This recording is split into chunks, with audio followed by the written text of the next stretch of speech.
The unexpected arrival. The Galactic University of Sciences hung suspended in the inky void of space, a gleaming beacon of knowledge that drew the brightest minds from across the known universe. Its crystalline spires and sweeping archways housed countless laboratories, lecture halls, and research centers, each dedicated to unraveling the mysteries of existence. On this particular rotation cycle, an unprecedented event was about to unfold. For the first time in the university's long history, a human student was set to arrive. The news had spread like wildfire through the diverse alien population, sparking curiosity, skepticism, and in some cases, outright disdain. Professor Xylith, a towering insectoid being with iridescent wings and compound eyes, stood at the entrance to the university's main docking bay. As the Dean of Admissions, it was their duty to welcome new students. But this was different. Humans were a relatively new species on the galactic stage, barely out of their own solar system. Their inclusion in the university was a controversial decision, one that had been debated fiercely among the faculty. The sleek transport ship glided into the docking bay, its engines humming softly before falling silent. Xylith's antennae twitched in anticipation as the airlock cycled open. A small figure emerged, dwarfed by the grandiose architecture around her. Zara stepped onto the deck, her heart pounding. She was of average height for a human, with dark skin, curly black hair, and eyes that sparkled with intelligence and determination. As she gazed around in awe, Xylith couldn't help but notice how fragile she looked compared to many of the other species present. "Welcome to the Galactic University of Sciences." Xylith's voice resonated, a mix of clicking and humming that Zara's universal translator rendered into crisp English. "I am Professor Xylith, Dean of Admissions. We hope your journey was uneventful." Zara squared her shoulders and met Xylith's gaze. "Thank you, Professor. I'm honored to be here."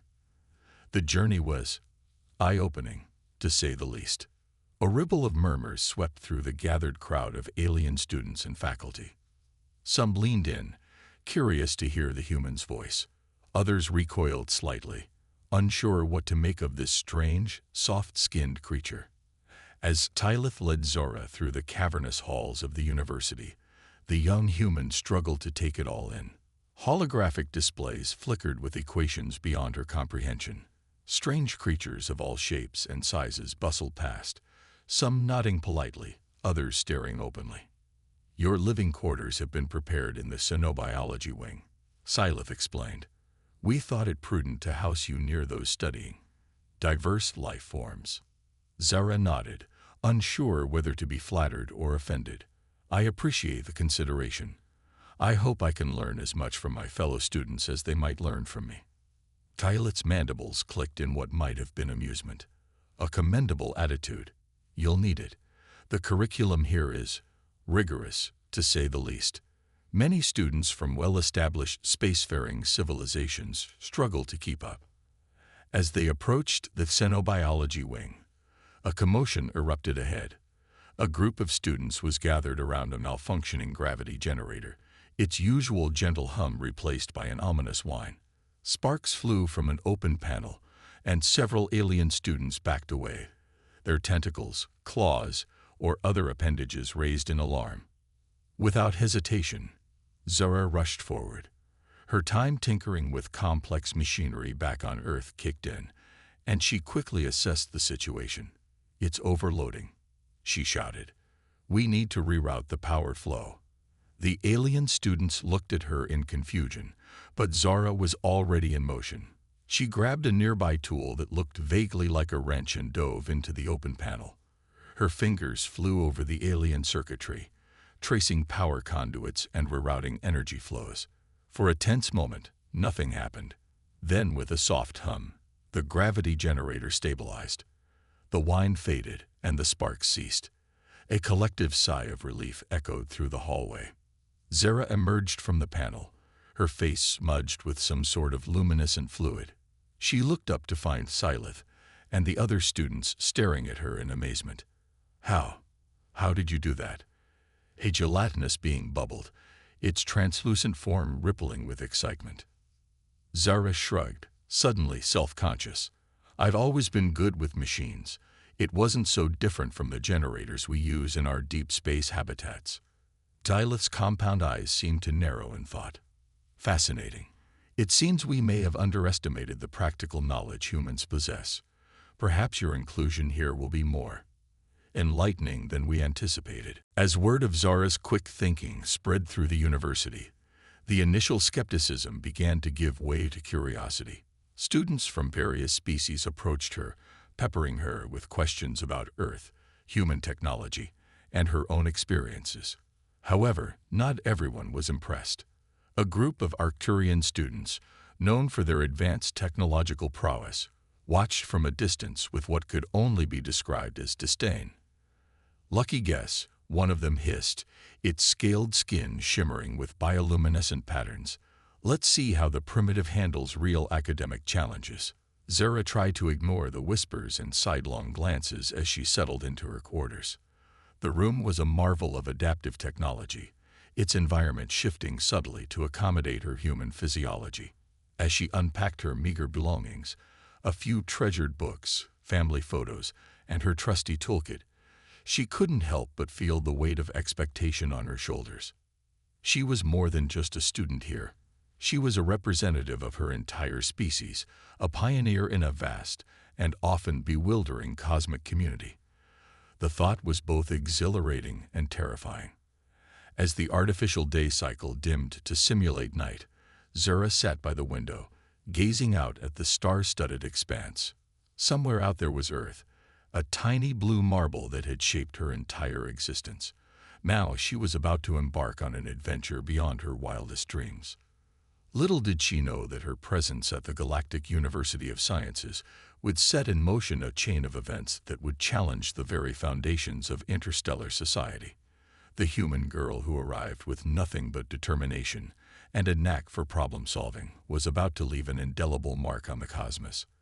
As Zara drifted off to sleep, her mind swirling with alien equations and the faces of her new classmates, the universe seemed to hold its breath. The true test of humanity's place among the stars was about to begin, and Zara found herself at the very heart of it all. A clash of methodologies. Weeks passed, and Zara found herself settling into a routine at the Galactic Academy of Sciences. The initial novelty of her presence had worn off, replaced by a grudging acceptance from most of her peers. However, as she delved deeper into her studies, Zara began to notice a fundamental difference between her approach to problem-solving and the methods employed by her alien classmates. One particularly challenging morning found Zara in advanced quantum engineering, taught by Professor Quix, a being of pure energy contained within a hovering metallic sphere. The lesson focused on manipulating subatomic particles to create stable micro-wormholes. "Remember," Quix's voice resonated from the sphere, "the key is precise calculation. One must account for every quantum fluctuation, every probability wave. Only through absolute mathematical perfection can we achieve stable wormhole formation." Zara frowned, her hand hesitantly raised. When Quix acknowledged her, she spoke up. "But Professor, wouldn't it be more efficient to use an adaptive algorithm? Something that could adjust in real time to unexpected quantum shifts." The class fell silent. Quix's sphere pulsed with an unreadable energy. "Miss Chen, our methods have been refined over millennia. The mathematical models we use are beyond reproach." "I understand that," Zora persisted. "But from what I've studied of Earth's quantum experiments, we've found that sometimes a more flexible approach—" "Enough," Quix interrupted, his sphere flashing irritably. "This is not some primitive Earth laboratory, Miss Chen. Please refrain from disrupting the class with your unorthodox ideas." Chastened but unconvinced, Zara fell silent. Beside her, Groknak grumbled sympathetically. Later, in the Academy's vast library, Zara pored over holographic textbooks, trying to reconcile the advanced alien theories with the scientific principles she'd learned on Earth. Groknak found her there, tentacles laden with data crystals. Still trying to solve the universe, smooth skin? He asked, settling his bulk beside her. Zara sighed, running a hand through her hair. I just don't get it. Groknak. Some of these methods seem so rigid. On Earth, we're taught to question everything, to look for new angles. Groknak's tentacles twisted thoughtfully. Many species here have been studying the cosmos for millions of years. They believe they've found the best ways to do things. But science is about innovation, isn't it? Zara argued. About challenging old ideas and finding new solutions. Before Groknak could respond, a melodious voice chimed in. An interesting perspective, human. They turned to see Lyra, a graceful, luminescent being from a gas giant moon. Her species, the Etheri, were renowned for their artistic and philosophical pursuits. Don't mistake age for infallibility, Lyra continued, her form shimmering as she spoke.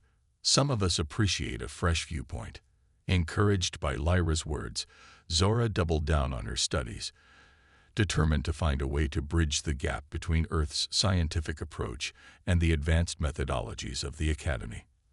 Her opportunity came in Professor Zorn's xenobiology lab. The class was tasked with analyzing the rapid evolutionary patterns of a newly discovered species of space-borne microorganisms. As her classmates diligently applied the standard analytical models, Zara noticed something odd. The microorganism's evolution didn't quite fit the established patterns. On a hunch, she began to apply chaos theory principles she'd studied on Earth, combined with the Academy's advanced computational methods. Hours passed, and while her classmates finished their analysis, Zara remained engrossed in her work. Professor Zorn lumbered over, his craggy features set in a scowl. Miss Chen, the assignment was due. He began, but stopped short as he saw her holographic models. What in the name of the Cosmic Forge is this? Zara looked up, startled. Oh, Professor Zorn, I think I've found something interesting. See, if you look at the evolutionary patterns through the lens of chaos theory and apply it to the multi-dimensional model of galactic ecology, you can predict. Impossible, Zorn interrupted, but his tone had shifted from dismissive to intrigued. Show me. As Zara explained her methodology, a small crowd gathered. Groknak and Lyra watched proudly as their human friend articulated her groundbreaking theory. This is unprecedented, Zorn muttered, his rocky fingers tracing the holographic patterns. It completely recontextualizes our understanding of xenobiological adaptation in deep space environments. Zara beamed, her heart racing with excitement, and it could have huge implications for predicting the development of life on unexplored planets. News of Zara's breakthrough spread through the Academy like wildfire. Suddenly, the human exchange student was the talk of every laboratory and lecture hall. Some professors, like Quicks, dismissed her theory as a fluke. Others, however, began to take a keen interest in Earth's scientific methodologies.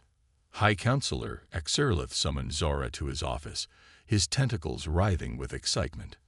My dear, do you realize what you've done? Your paper is causing quite a stir in the academic community. Zara shifted nervously. I hope I haven't caused any trouble, High Counselor. Trouble? Nonsense. Xerlith's skin pulsed with vibrant colors. You've ignited a spark of innovation that this institution sorely needed. It's precisely why we initiated the exchange program. As Zara left Xerlith's office, she found Groknak and Lyra waiting for her. Well? Groknak grumbled. Are you being sent back to Earth in disgrace? Zara laughed, feeling lighter than she had in weeks. Quite the opposite. They want me to present my findings at the upcoming Galactic Scientific Symposium. Lyra's form sparkled with joy. Wonderful. It's about time the old guard recognized the value of new perspectives. Yet, as they walked through the Academy's halls, Zora couldn't help but notice the mixed reactions from other students and faculty. Some looked at her with newfound respect, while others eyed her with suspicion or even hostility. Don't let it bother you, Groknak growled, noticing her unease. You're shaking things up, smooth skin. That always ruffles some tentacles. Zara nodded, squaring her shoulders. She'd come to the Galactic Academy of Sciences to learn, but also to show what humanity had to offer. Now she had the chance to do just that on a grand scale. As she began preparing for the symposium, Zara felt a mix of excitement and trepidation. Her unorthodox approach had opened new avenues of research, but it had also challenged centuries of established doctrine. The symposium would be her chance to prove that humanity's unique perspective could contribute meaningfully to galactic scientific progress. Little did Zara know that her presentation would set in motion a chain of events that would not only change the Academy, but reshape the future of interstellar scientific cooperation. The human girl from Earth was about to leave an indelible mark on the cosmos. Cultural clash and adaptation. Zara's first week at the Galactic University of Sciences was a whirlwind of new experiences, each more mind-bending than the last. She found herself in lecture halls where the laws of physics seemed to bend at will, and in laboratories filled with creatures and substances that defied her earthly imagination. Despite the initial excitement surrounding her arrival, Zara quickly realized that being the only human on campus came with its own set of challenges. The universal translator, while invaluable, sometimes struggled with the nuances of alien communication. More than once, she found herself inadvertently offending a classmate due to a mistranslated idiom or gesture. One particularly memorable incident occurred during her quantum entanglement basics class. The professor, a being composed entirely of swirling plasma contained within a force field, had asked for volunteers to demonstrate a complex theorem. Zara, eager to prove herself, raised her hand. "I'd love to give it a shot," she said enthusiastically. The class fell silent. The plasma being's colors shifted rapidly, a sign Zara had come to recognize as distress. It was only then that she realized her innocent Earth phrase had been translated as, "I'd love to discharge my weapon at it." Flustered, Zara quickly apologized and explained the misunderstanding. While the professor accepted her explanation, the incident only added to the growing whispers about the volatile human in their midst. Despite these setbacks, Zara refused to be discouraged. She threw herself into her studies with a fervor that surprised even her harshest critics. Her unique perspective often led her to approach problems in ways her alien classmates had never considered. In her xenobiology lab, Zara's experience with Earth's diverse ecosystems proved unexpectedly valuable. When tasked with analyzing the symbiotic relationship between a gas giant's atmospheric microorganisms and its metallic core, Zara drew parallels to deep-sea thermal vent ecosystems on Earth. Her project partner, a crystalline being named Xerix, was initially skeptical of her primitive insights. However, as their research progressed, Xerix found themselves increasingly impressed by Zara's intuitive understanding of complex biological systems. "Your homeworld must be a place of great diversity," Xerix chimed, their facets glinting with curiosity. "To have developed such adaptability in problem-solving." Zara smiled, feeling a surge of pride for her planet.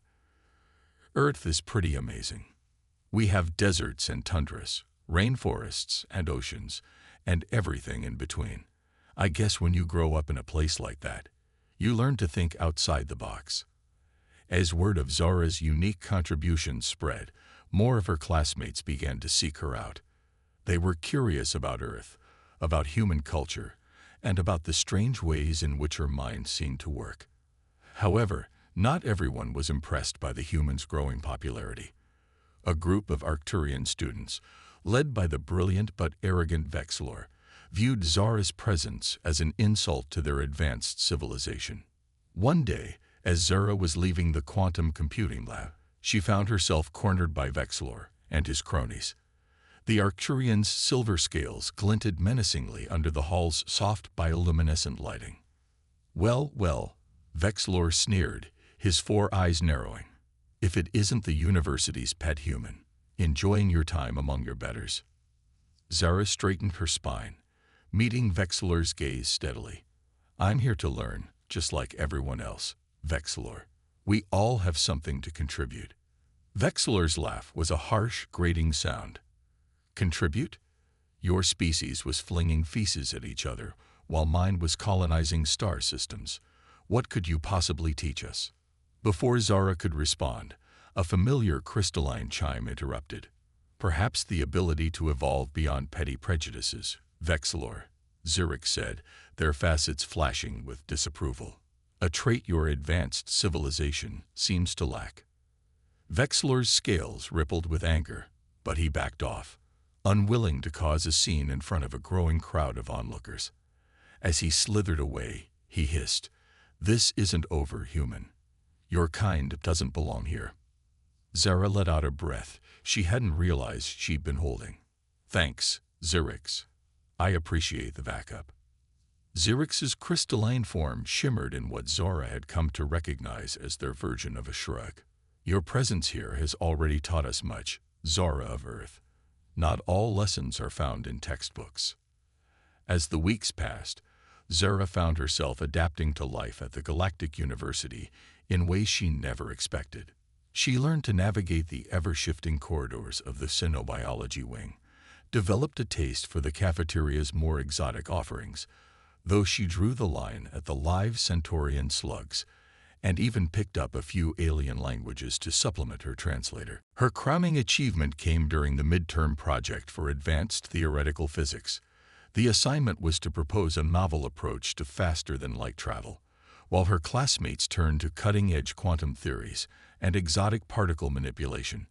Zara found inspiration in an unlikely source: Earth's marine life. Drawing on the principle of quantum tunneling and the propulsion methods of jellyfish, Zara proposed a revolutionary form of space travel. Her idea involved creating localized fields of altered spacetime, allowing a ship to essentially swim through the fabric of the universe. When she presented her theory to the class, the reaction was mixed. Some students scoffed at the primitive biological inspiration. Others, including the professor, were intrigued by the unconventional approach.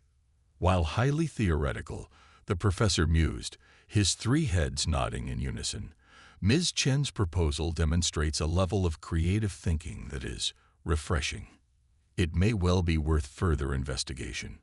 As Zara left the classroom that day, she felt a newfound sense of belonging. She might be the only human at the Galactic University of Sciences, but she was beginning to carve out her own niche. Little did she know that her unique perspective would soon be put to the ultimate test. As she settled into her dorm that evening, alarms began to blare throughout the university. A galactic crisis was unfolding, one that would challenge the brightest minds in the universe and potentially change the course of interstellar history forever. Zara's journey from Earth had been just the beginning. Now, she would have to draw on every ounce of human ingenuity and determination to face the unknown threat looming on the cosmic horizon.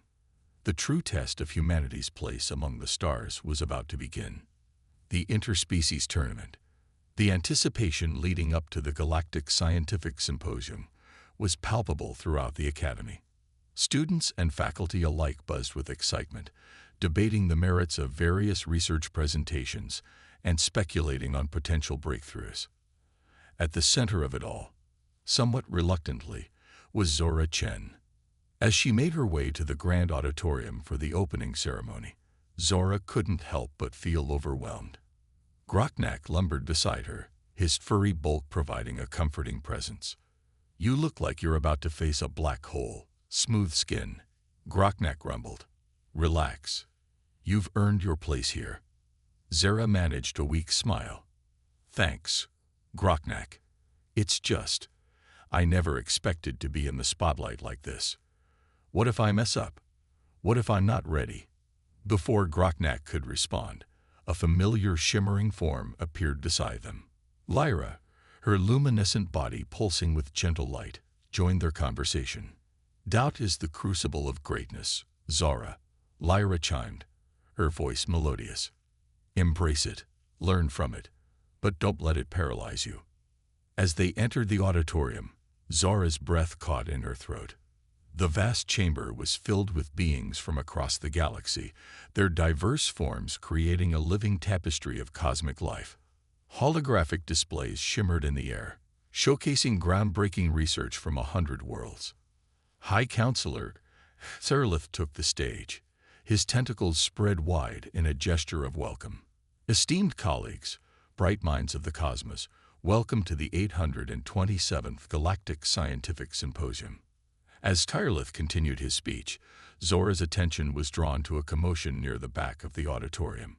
A group of Arcturian students, led by the arrogant Zexley, were whispering and pointing in her direction. Their scaled skin flickered with patterns that Zora had come to recognize as disdain. "Ignore them," Groknek growled softly. "They're just jealous that a primitive human is stealing their thunder." Zora nodded, trying to focus on Tirelith's words, but a seed of worry had been planted in her mind. "And now," Tirelith was saying, his voice filled with excitement, "I have a special announcement. This year's symposium will feature a new event, the Interspecies Academic Tournament." A murmur of surprise and interest rippled through the crowd. Teams of 4, each from different species, will compete in a series of challenges designed to test not just knowledge, but adaptability, creativity, and cooperation. The winning team will receive full funding for an expedition to the recently discovered Nexus anomaly. The auditorium erupted in excited chatter. The Nexus anomaly, a strange region of space where the laws of physics seem to break down, was the holy grail of current scientific exploration. As the crowd dispersed to form teams, Zora found herself surrounded by eager faces. Her recent notoriety had made her a sought-after teammate. But before she could process what was happening, she felt a gentle tug on her sleeve. Lyra's shimmering form pulsed with excitement. "Zora, Groknek, let's form a team. With your human ingenuity, Groknek's practical knowledge, and my theoretical expertise, we could have a real chance." Groknek's tentacles writhed in what Zora had come to recognize as his version of a grin. "Count me in. We just need one more." As if on cue, a tall, willowy being glided up to them. Its body seemed to be made of living crystal, refracting light in mesmerizing patterns. "Greetings. I am Sinra of the Crystalline Collective. I couldn't help but overhear. If you're amenable, I would be honored to join your team." Zora blinked in surprise. The Crystalline Collective was known for their advanced computational abilities and perfect recall. With Shinra on their team, they had a formidable mix of skills. "Welcome aboard," Zora said, extending her hand. Sinra's crystalline appendage met hers in a gentle handshake, and Zora felt a tingle of excitement. They had a real shot at this. The tournament began the next day, and it quickly became clear that this was no ordinary academic competition. The challenges ranged from complex problem-solving to hands-on engineering tasks, all with the added pressure of time limits and inter-team rivalry. In the first round, teams were tasked with decoding an ancient alien language and using it to decipher the schematics for a long-lost piece of technology. Zora's team excelled, with Shinra's computational skills, Lyra's linguistic insights, Groknek's practical approach, and Zora's out-of-the-box thinking, allowing them to complete the challenge in record time. As they progressed through the rounds, Zora's team continued to impress. They tackled quantum puzzles, engineered miniature ecosystems, and even participated in a zero-gravity construction challenge. With each success, their confidence grew, and so did the resentment from some of their competitors. Zexley and his Arcturian team, in particular, seemed to take personal offense at the human-led team's success. After a particularly grueling round involving the manipulation of dark matter, Zexley confronted Zora in the hallway. "Enjoy your luck while it lasts, human," he hissed, his scales flickering with angry patterns. "You may have fooled some with your primitive tricks, but true scientific greatness is beyond your kind." Zara stood her ground, meeting Zexley's gaze. "Science isn't about where you come from, Zexley. It's about how you think, how you approach problems. Maybe if you spent less time looking down on others, you'd learn something new." Before Zexley could retort, Groknek stepped between them, his massive form casting a shadow over the Arcturian. "Run along, Scaleface. unless you want to discuss the finer points of interspecies etiquette. As Zexley slithered away, Zora couldn't shake a feeling of unease. The stakes of the tournament were high, and it was clear that some competitors would stop at nothing to win. The final challenge of the tournament was announced. Teams would have to design and prototype a device capable of stabilizing a miniature version of the Nexus anomaly. It was a task that pushed the boundaries of known physics, requiring innovation, precision, and a deep understanding of the universe's fundamental laws. As Zara and her team pored over the challenge specifications, she felt a mix of excitement and trepidation. This was their chance to prove that diversity of thought and background could lead to groundbreaking discoveries. But it was also a monumental task, one that even the most advanced civilizations in the galaxy had struggled with. "All right, team," Zara said, looking at her unlikely group of friends. "Let's show the galaxy what we can do when we work together." As they began brainstorming, bouncing ideas off each other and building on each other's insights, Zara felt a surge of pride. Whatever the outcome, they were breaking new ground, pushing the boundaries of science and cooperation.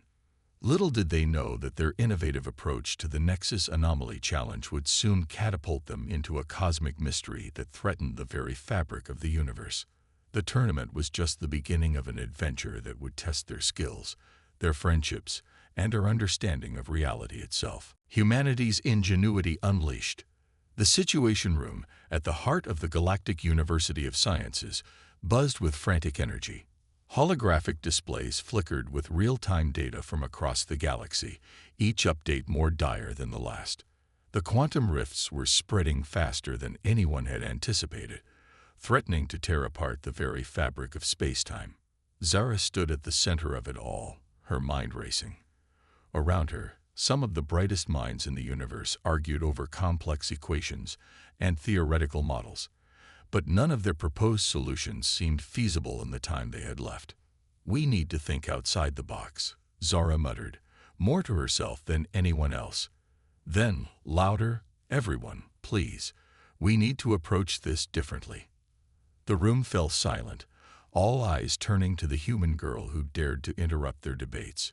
Professor Xylith's compound eyes narrowed. "Miss Chen, I hope you have something substantial to contribute. We're facing the potential collapse of reality as we know it." Zara took a deep breath, steeling herself. "I know it sounds crazy, but what if we treat these quantum rifts like a disease?" A ripple of confusion spread through the room. Vexlor, the Arcturian student, scoffed audibly. "This is no time for your primitive biological analogies, human." But Zara pressed on, her voice growing more confident. "Think about it. These rifts are spreading, adapting, almost like they're alive. What if we create a sort of quantum antibody?"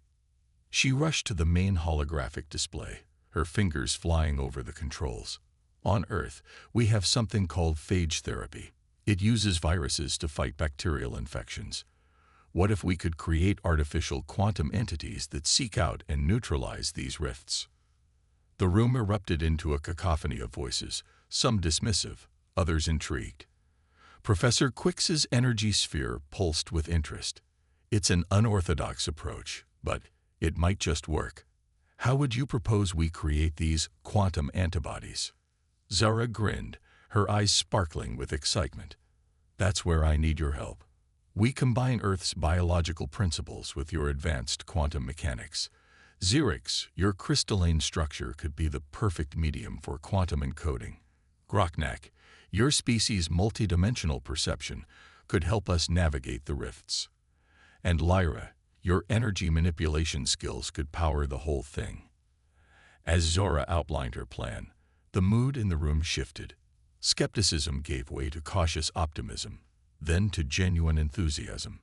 Even Vexlor, despite his lingering disdain, couldn't help but be impressed by the audacity of the idea. "It's insane," he muttered, "but it just might work." The next few days were a blur of feverish activity. Zara's team worked around the clock, combining vastly different scientific principles into something entirely new. They faced setback after setback, but each failure only fueled their determination. Zara found herself drawing on every scrap of knowledge she gained, both on Earth and at the university. She remembered summers spent in her parents' lab, tinkering with bioengineering projects. She recalled late nights poring over quantum physics textbooks, struggling to understand concepts beyond human comprehension. Now, all of it was coming together in ways she never could have imagined. On the fourth day, as exhaustion threatened to overwhelm them, they had a breakthrough. Zerix's crystalline matrix successfully contained a stable quantum entity, one that responded to Groknak's multidimensional guidance and was powered by Lyra's energy manipulation. "We did it," Zara breathed, staring in awe at the shimmering creation hovering before them. "We actually did it." But their celebration was short-lived. An alarm blared, and Professor Xylith burst into the lab, his wings buzzing with agitation. "The largest rift yet has opened near the Cygnus arm. If we don't act now, we'll lose an entire sector of the galaxy." Zara exchanged determined looks with her team. "Then let's go save the universe." The journey to the Cygnus arm was tense. Zara's team had retrofitted a research vessel with their hastily constructed quantum antibody generator. As they dropped out of hyperspace, the true scale of the crisis became apparent. A massive tear in the fabric of space-time loomed before them, its edges crackling with impossible energies. Smaller rifts spawned from it like cosmic cancer, spreading in all directions. "By the cosmic forge," Groknak grumbled, his tentacles twisting in distress. "How are we supposed to stop that?" Zara's mind raced, adapting their plan on the fly. "We need to get closer. Lyra, can you create an energy shield to protect us?" The Athery's form shimmered with determination. "I can try, but I don't know how long I can hold it against those energies." As they maneuvered closer to the rift, Zara felt a moment of doubt. What if she was wrong? What if her human perspective had led them all to doom? But then she remembered why she had come to the Galactic University in the first place, to prove that humanity had something unique to offer the universe. "Now," Zara shouted as they reached the optimal position. Zerix activated the quantum antibody generator, and a swarm of glittering entities poured forth from the ship. For a heart-stopping moment, nothing seemed to happen. Then, slowly but surely, the quantum antibodies began to interact with the rift. Where they touched, the tear in reality began to mend. "It's working," Lyra exclaimed, her voice strained from the effort of maintaining their shield. "But it's not enough. We need more power." Zara's mind raced. They were so close, but the rift was still spreading faster than they could heal it. Then she had an idea. A dangerous, possibly suicidal idea. "Groknak," she said, her voice steady despite her racing heart, "I need you to open a micro-rift right next to the main tier." The massive alien turned all his eyes to her in shock. "Are you insane? That could make everything worse." "Trust me," Zora pleaded. "We need to fight fire with fire. The new rift will create a feedback loop, amplifying our antibodies' effect." For a moment, Groknak hesitated. Then, with a rumbling sigh, he extended his tentacles towards the controls. "If we die, I'm blaming you in the afterlife, smooth skin." As Groknak opened the micro-rift, the ship shuddered violently. Warning alarms blared, and for one terrible moment, Zara thought she had doomed them all. But then, miraculously, her plan began to work. The quantum antibodies, caught in the feedback loop between the two rifts, multiplied exponentially. The tear in space-time began to shrink, slowly at first, then faster and faster. In a final, blinding flash of light, the rift collapsed in on itself and vanished. Stunned silence filled the ship's bridge, broken only by the soft beeping of instruments confirming what their eyes could scarcely believe. They had done it. They had saved the galaxy. As the reality of their success sank in, the team erupted into cheers and tears of joy. Zerix's crystalline form vibrated with excitement, Groknak's tentacles waved triumphantly, and Lyra's glow pulsed with vibrant colors.